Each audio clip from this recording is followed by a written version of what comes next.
Now, the Dewsbury peer, Baroness Valzier, said anti-Muslim feeling is commonplace and even socially acceptable. Well, today she announced a scheme to reduce Islamophobia at several universities, including Leeds. So just how big a problem is it here in Yorkshire? We can talk now to Paul Martin, a former Catholic who converted to Islam, and Leon Mousaf, who's doing a PhD about why white men convert. Paul, first of all, were you a devout Catholic? No, I wasn't actually. I was had no real interest in religion. So why did you suddenly develop an interest then?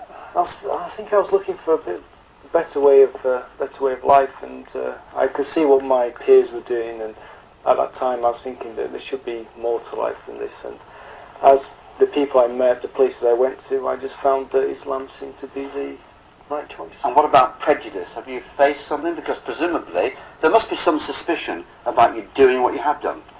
The only issues I've probably come across, actually, I think in the mosque themselves, some mosques, being somebody of a different culture can be a bit of an issue for some people, but generally I've found it a lot of people very welcoming. Leo, why is this happening at the moment in such apparently significant numbers? There's a lot of reasons why people are converting to Islam, different for different contexts, but a lot of people, they're, like Paul has said, they're looking for some type of meaning to their life, trying to find out what way of life they want to live and the best way that's going to suit them. So I think people find in Islam answers to the questions that they have about what the meaning of life is. It's not the first time this has happened. I'm told it happened in Victorian times and even during hippie times as well. Why now? It may seem unusual to many people watching that this is happening at this particular time.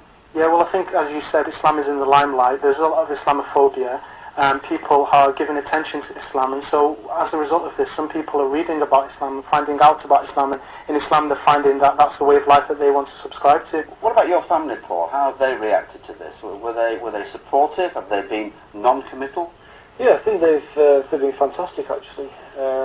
Really been helpful. It's been a gradual process, and it has had its ups and downs, but I think they've been very good. And what about the suspicion that we were talking about before, Leon? Is that absolutely obvious from 9/11, etc.? Yeah, well, Islamophobia didn't begin at 9/11, but it did intensify according to many commentators and researchers on this topic.